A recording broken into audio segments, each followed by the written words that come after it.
once you arrive, you are part of an elite group of people that are revered at the Montgomery County Courthouse. So if you have a big ego, it's really a great thing to come and be part of jury duty because you are truly revered. So what I would suggest to voters is pay attention to the person. Pay attention to how they make you feel about their words. Do they seem sincere? Do they seem thoughtful? Do they seem like someone who jumps to conclusions? Do they seem kind and patient? Those aren't as exciting to talk about as the political issues, and judges know it, and that's why judicial races frequently are overlooked.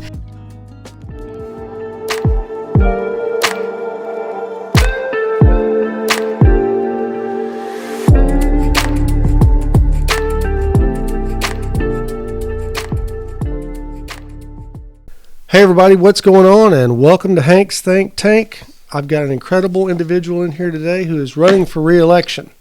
It is political season, and I love it because it gives me an opportunity to have a lot of good conversations. Today I've got the Honorable Judge Kristin Bays of the Montgomery County 284th District Court. And I just found out a little while ago that not only is this a Montgomery County court, but it's also a Texas District Court. I don't really understand how that works, but fortunately we've got Kristin Bays in here to explain it to us. Can you give me a little bit better synopsis of how that works? Because I found it to be really interesting. Well, there are courts that are Texas state courts, and those are called your district courts. They have very broad jurisdiction. They are created in the Constitution. And so there's actually a philosophical debate, which if it was more interesting, I'd tell you more about it. But the Constitution talks about anything that is $200 and higher is the jurisdiction of a state district court. Then there are statutes, the government code, that says $500 or higher. So there's a debate about what if it's $400. In the real world, that debate never actually manifests. So the point is that district courts have statewide jurisdiction, and they have very expansive jurisdiction over lots of different things, including death penalty cases. So we run the gamut. As a result, we are a support for the state of Texas. We are funded by the state of Texas. And I say we, the judges are funded by the state of Texas. But the courts have to be situated somewhere. Our district courts are situated in Montgomery County, and each of them has jurisdiction of Montgomery County. That's why we serve the county, but we're actually created by the state. The thing that's interesting about Montgomery County is it wasn't always the case that it was just a Montgomery County border. There is the 410th District Court here in Montgomery County. That court used to be called the 2nd 9th District Court. What a clever name, because we had two. Okay. And the 2nd 9th District Court actually covered parts of Waller County and Polk County as well as Montgomery County. But as Montgomery County grew, the jurisdiction of that court changed, so too the name, and now it's just exclusively Montgomery County. But we are courts that are created by the state for the state. It's the county courts at law that are really unique to counties.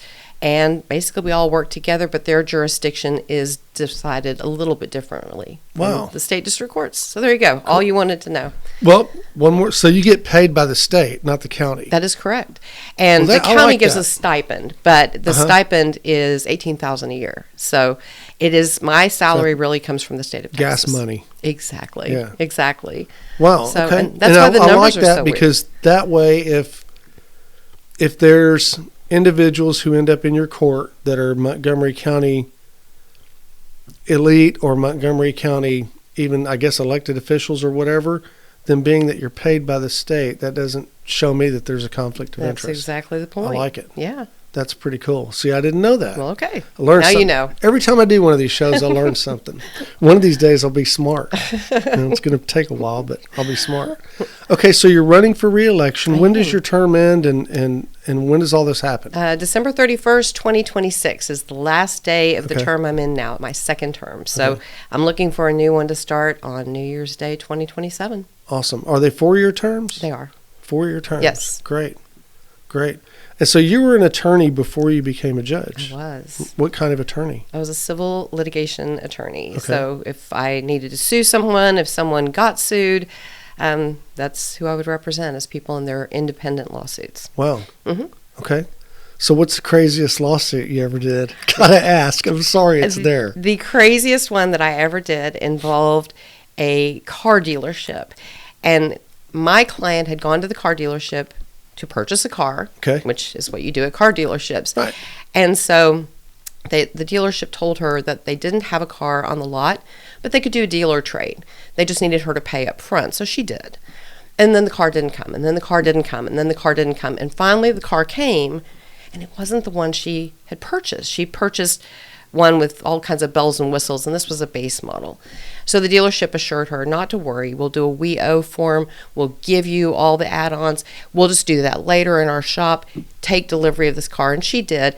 And I'm sure you won't be surprised to know they didn't do it. So when she comes to complain that she didn't get what she had paid for, they pull out the paperwork on the deal.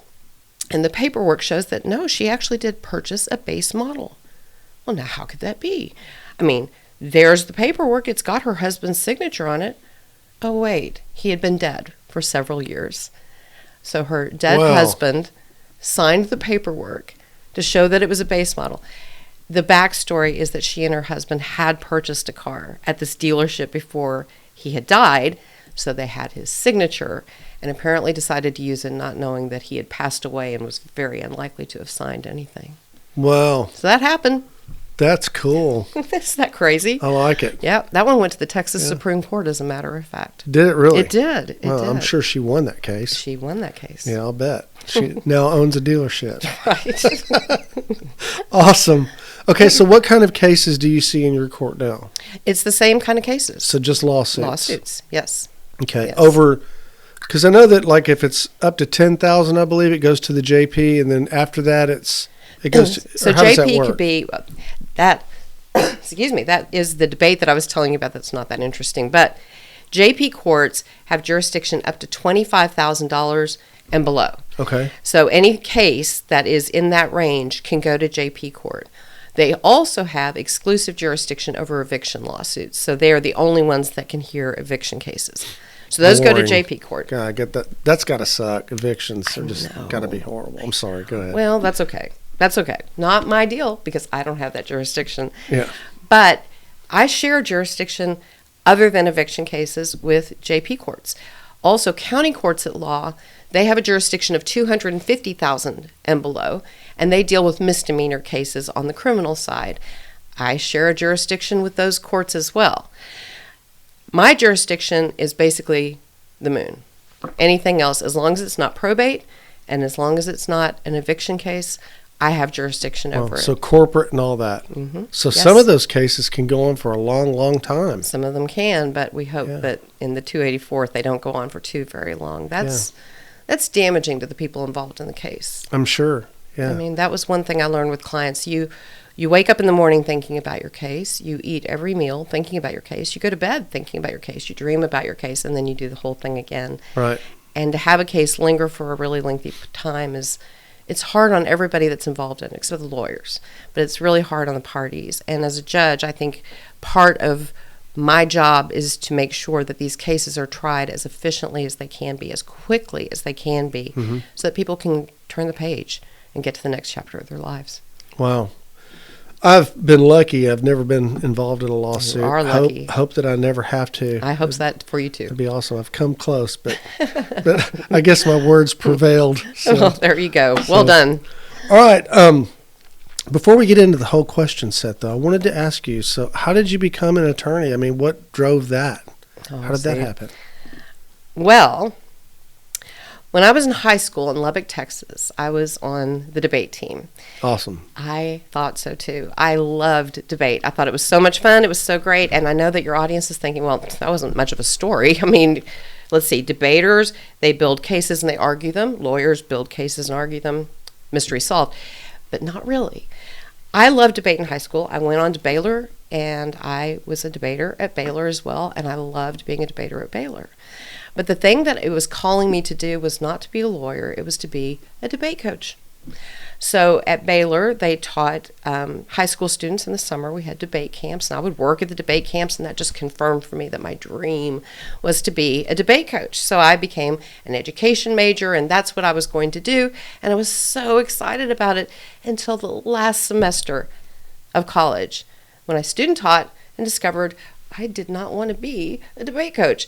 So I was slightly panicked because that's what my degree was going to be in. That's what I had trained to do. That was really the only thing I'd thought about doing. And I realized I was going to have to find a grad school and quick.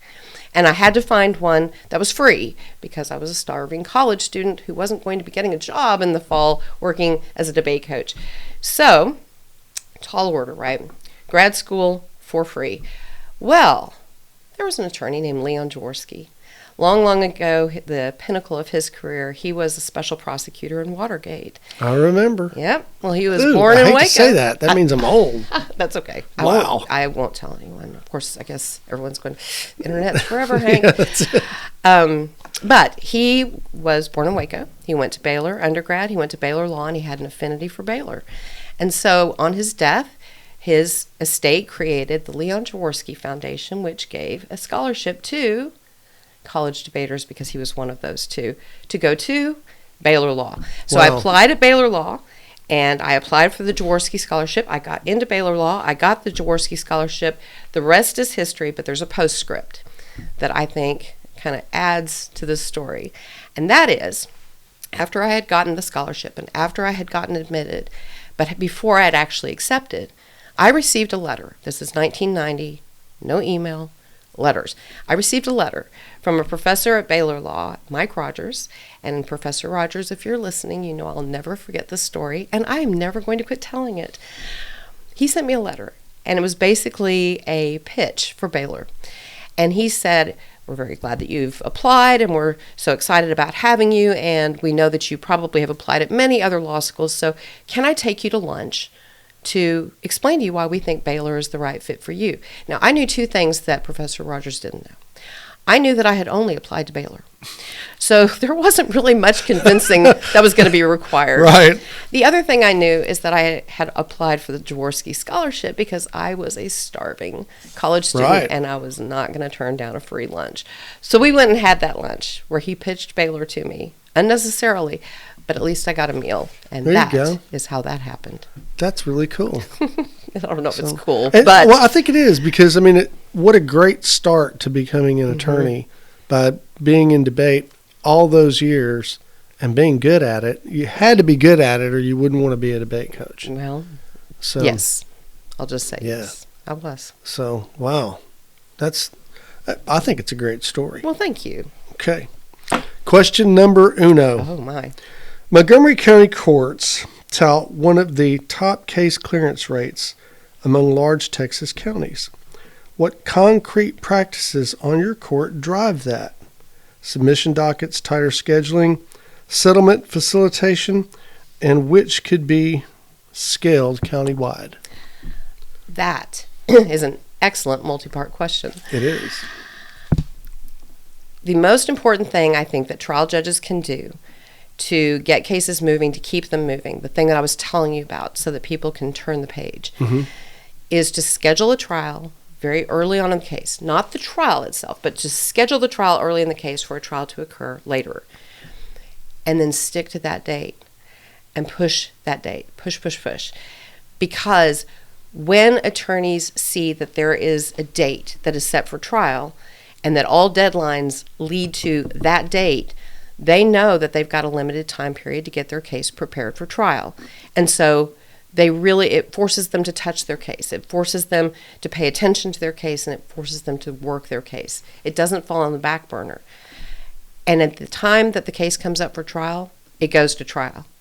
That's the other thing, is that those trial dates have to mean something. The attorneys have to know that you're not bluffing, that if the case is set for trial, it's going to go.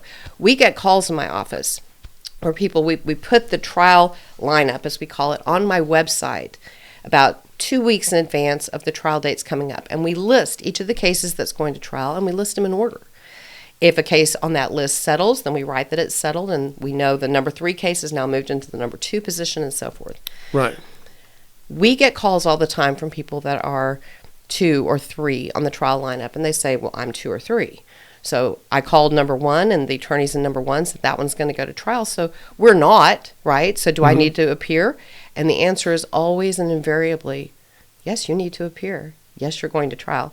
Because the judges in Montgomery County work really well together, and we share cases. So if there's someone who finds that they've got a free morning and they have time for a jury trial, and I've got 2, they'll take 1. And so we make sure that those trial dates actually mean something. That makes the cases move. It is a magic potion to make the cases move. And that is something that really should be implemented statewide. I've literally taught classes to other court administrators and to judges related to that principle. We call it trial chicken. And trial chicken is an important game to play, but it has to be very clear that you're not bluffing. Because the thing that gets cases to settle is for them to be set for trial. So I think that's really the number one thing to ensure. And I can tell you it works. The proof is in the pudding.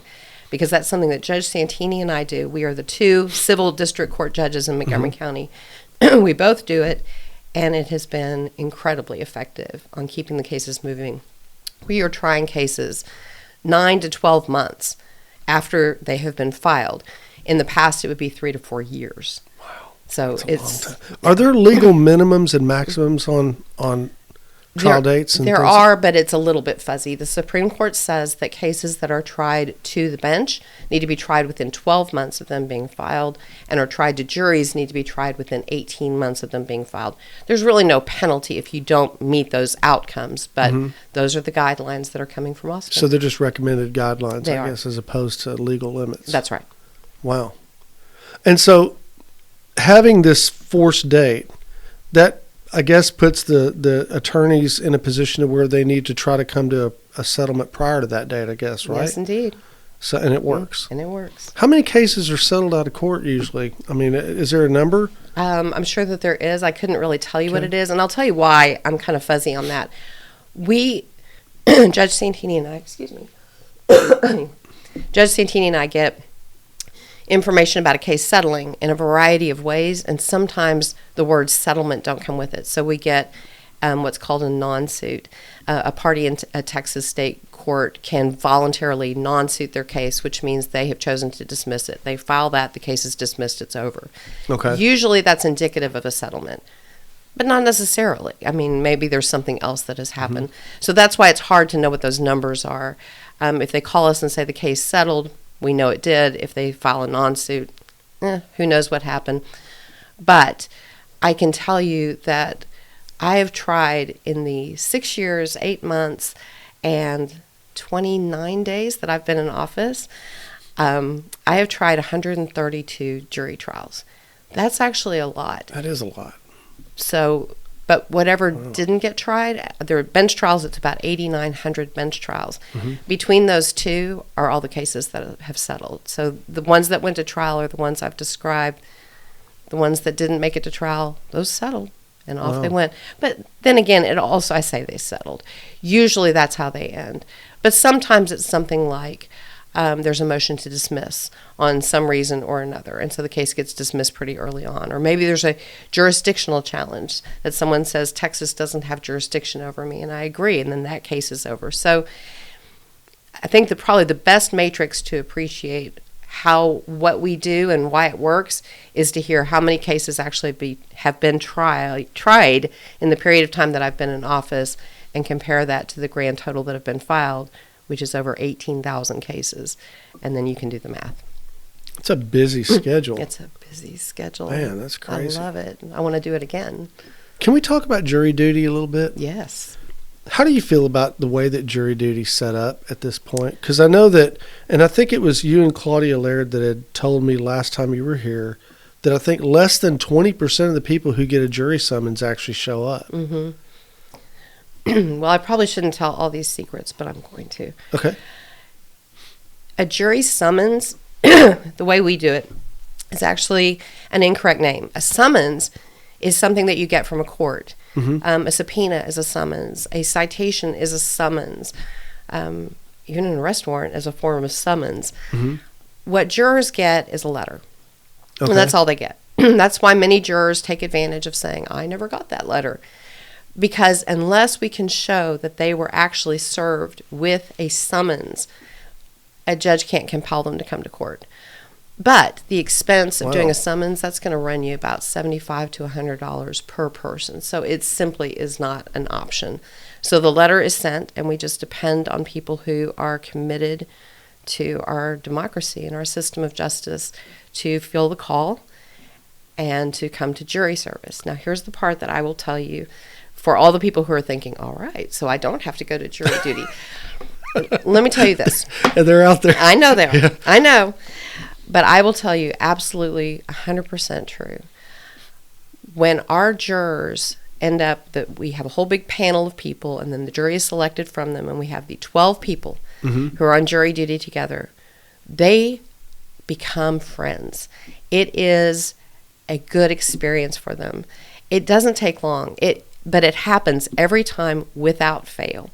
By the time that we are going to lunch on the second day of a trial, you can hear them laughing in the jury room. They're going to lunch together. I had a 2-week trial last week, and the jurors went to lunch together every day, and that became a thing. When they would come back from lunch, tell us where you went for lunch, how was it? Well, so-and-so didn't like it, so-and-so thought it was great.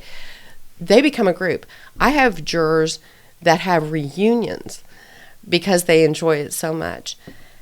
I know it's a hassle when you get that letter. I know you've got to rearrange your schedule. You've got to get in touch with your employer. You've got to find childcare. I know it's a hassle, but it is worth the hassle because it is such a unique experience, and it's probably a once-in-a-lifetime experience for most people. Come and be a part of it. I haven't had anybody walk away feeling like they had been hassled the way that they did when they first sat down. They walk away feeling rewarded.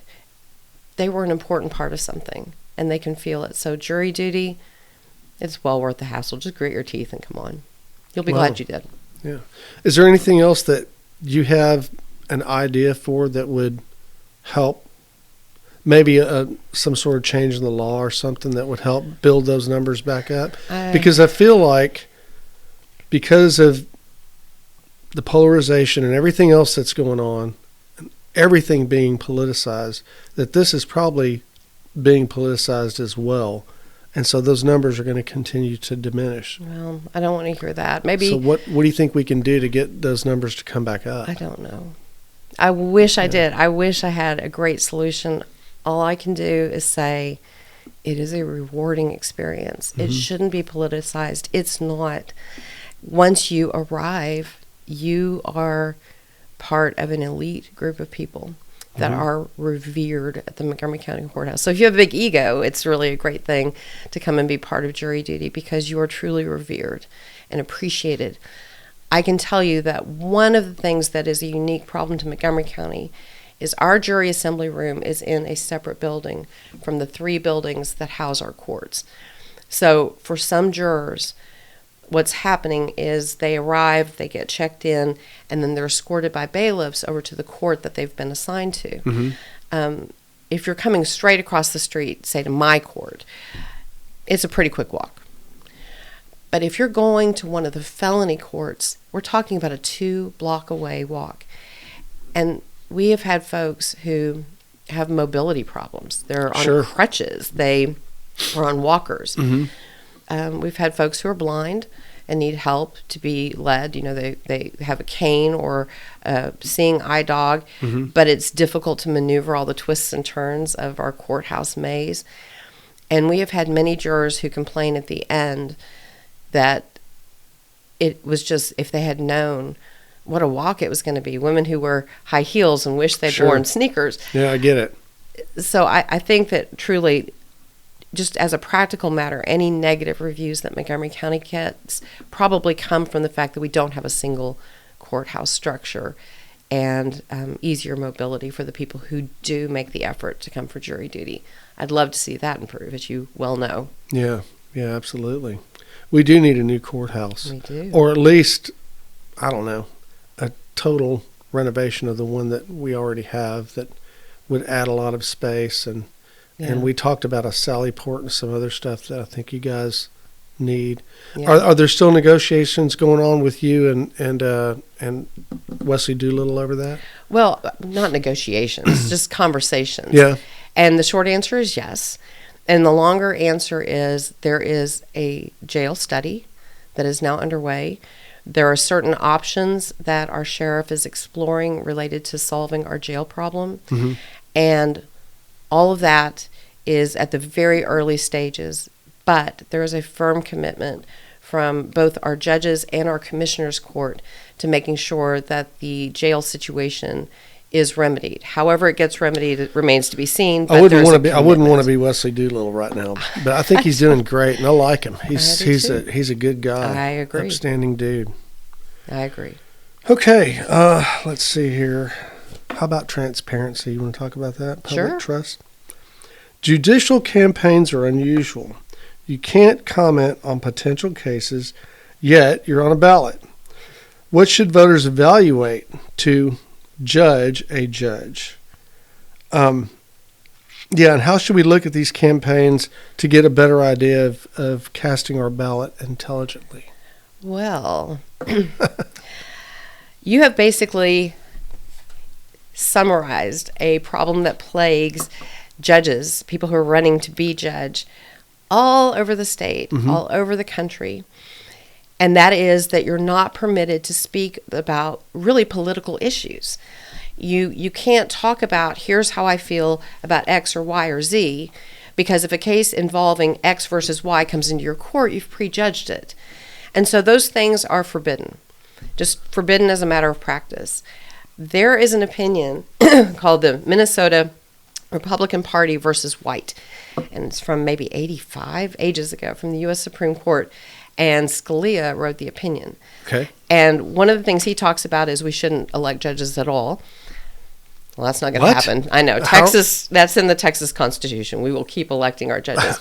But that's sort of his paradigm is we shouldn't be doing that. But the opinion explains that to the extent that we are going to be doing that, we have to recognize that while a judge can't speak in advance about a case that may appear in the court, can't prejudge a case, that doesn't mean that they can't talk about issues that matter to them. It doesn't mean that they can't talk about their philosophies, their approach to problem solving. Those are things they can talk about, because he explains we don't want judges to prejudge issues or people. We want complete impartiality. You listen to the issue, you make a decision on what you've heard. You don't have somebody walk into your courtroom and think, I don't like them, and make a decision that way. Those things are absolutely forbidden. Right. But he explained that if you have a judge who has never expressed an opinion about anything in the past, then you have a judge who is unqualified. So there's a sort of a window, which is kind of fair. I mean, if you've never heard what a lawyer's views are, for sure, yeah, that lawyer probably hasn't done much. So what I would suggest to voters is pay attention to the person, pay attention to how they make you feel about their words. Do they seem sincere? Do they seem thoughtful? Do they seem like someone who jumps to conclusions? Do they seem kind and patient? Those aren't as exciting to talk about as the political issues, and judges know it, and that's why judicial races frequently are overlooked, because they're just not that exciting. But those are important qualities. They are important qualities, because what you want in a judge is somebody who can put aside their personal opinions if that is what the law requires, if that's what the facts of the case demonstrate. You want someone who is willing to be committed to the task of deciding cases fairly and impartially. You just basically have to judge character. To me, I think the concept of impartiality is a little strange, because it seems like with everything, individuals internally are going to have preconceived notions about something anyway. So how do you set that aside and be truly impartial? Is that something that you think is taught, or do you think it's something that you have to just be cognitive of and be conscious of? And you have to be conscious of it. And strangely, you have to really be conscious of it for fear of going in the opposite direction. Let's say that I have a case that involves apple pie, and I love apple pie. I want apple pie to win in my case. As you can tell, I'm using something that will never actually come before me. But I love it so much. And I really don't want to rule against the apple pie because there it is, and it looks delicious. But I think the other side is winning. So I have to put that aside and find for the other side. Now, that's the right way to do it. But the wrong way to do it is to go, I like apple pie so much, and everybody knows it. I went on Hank's Think Tank. I talked all about apple pie. People thought it was weird, but now they know. So I can't rule for the apple pie, even though the apple pie is winning. I'm going to have to rule for the cherry pie over here. That's the problem. Wow, I get so it. you have to, that's why you have to be able to put aside whatever your preconceived notions are. They exist. Of course they do. I have opinions. But when a case comes into my court, it can't be about what I like. It can't be about how I feel. My job is to be the impartial arbiter. My job is to be an attentive listener, to listen to the testimony that's given, to look at the documents and the photographs that are provided, to research the law on this issue, to see what elements have to be proven, and to evaluate whether they have been. It is not easy.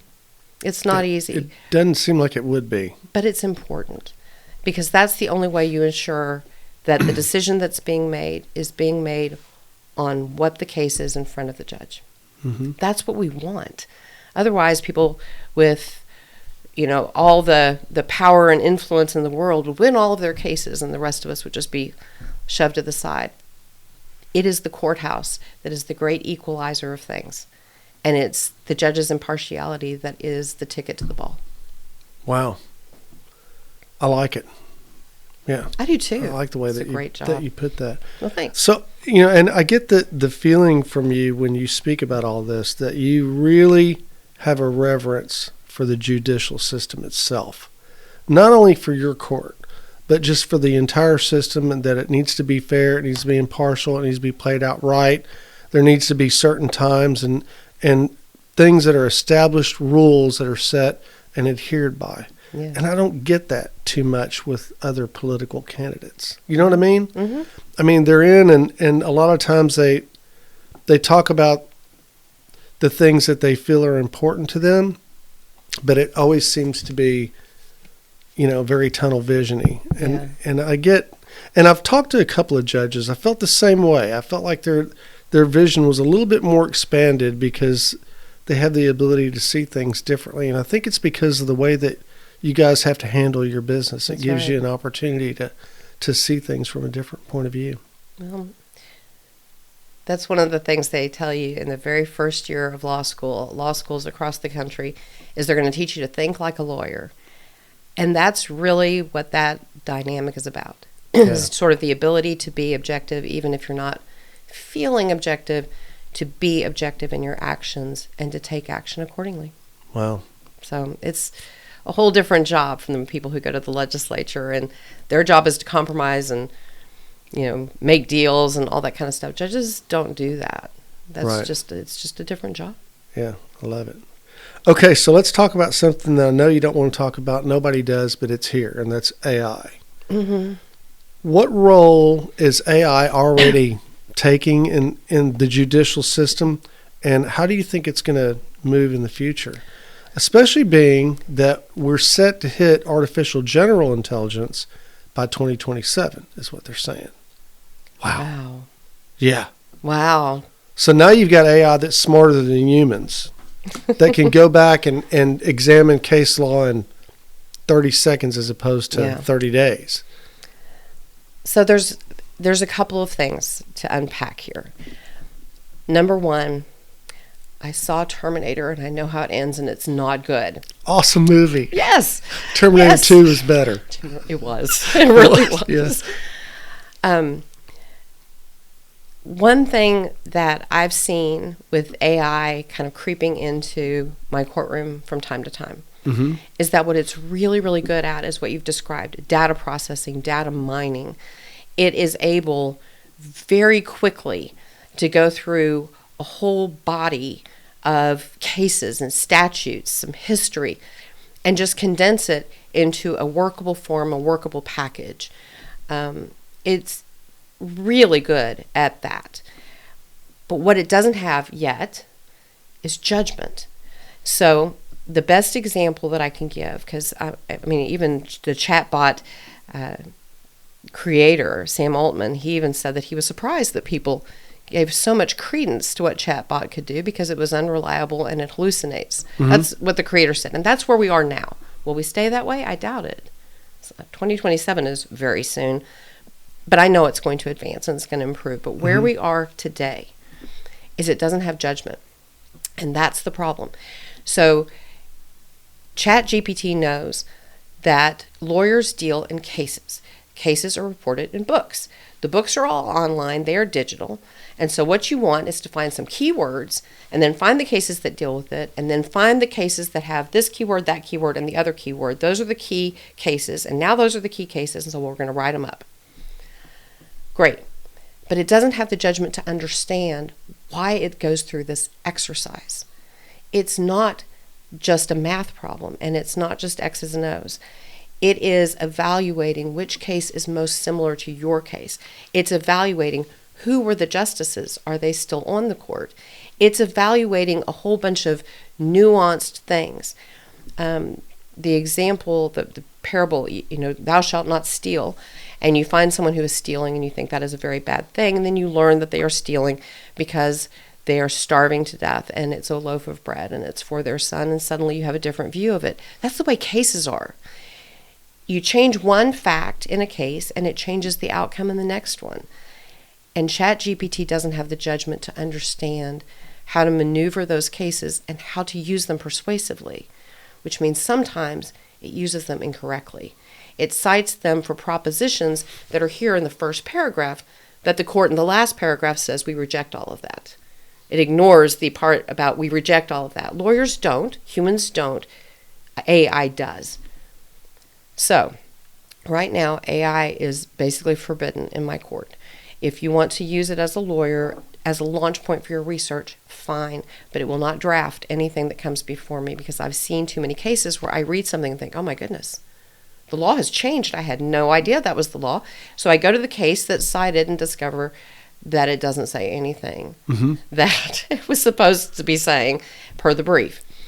So I do have attorneys do certifications that they have not drafted with AI. It's a good research tool. It needs to stop there. Now, 2027, when it's smarter than we are, if it acquires judgment, then I can be a lot more receptive to the idea of its use. But right now, it's just not there. So. But I wonder, even if it does acquire judgment, will there still be prompters? Because, the problem actually exists with whoever is prompting ChatGPT. Yes. Because you can prompt it in such a manner to where it will only return results dependent upon the results that you want returned. Yes. So even though there's case law that may reflect that this is what actually happened, you can probably get ChatGPT to provide the cases that didn't quite reflect that and either creates gray area or moves it in a different direction. Absolutely. It's scary. It is scary. It's scary. It because is. It's so fast. There's so much there. And I don't think that it's hallucinating as much as it used to. Yeah. But it's still there. The other thing that concerns me are like deep fakes and now voice fakes. Oh, yeah. How is the court going to handle that when you're looking at video? I know. And you're going, I'm watching you do this to this person. I know. I don't have that answer either. Wow. I don't know. But we're all faced happening. with that. We are. Yeah. I mean, it's real. It's happening. I don't know the answer. There have been judicial classes that are taught related to what to do if you have a deep fake, but not how to identify if you have a deep fake, because I'm not sure anybody really knows how to do that in a courtroom where it's going to be played. I mean, it's going to be something that's played on a monitor. And I think they're working on ways to authenticate video to where, you can tell if it's a deep fake or not. But, man, I just don't know. I know. It's scary stuff. I just don't know. And I've seen a lot of stuff with other podcasters and things like that. And I'm watching it going, okay, that's him. He's saying it, but I know he wouldn't say this.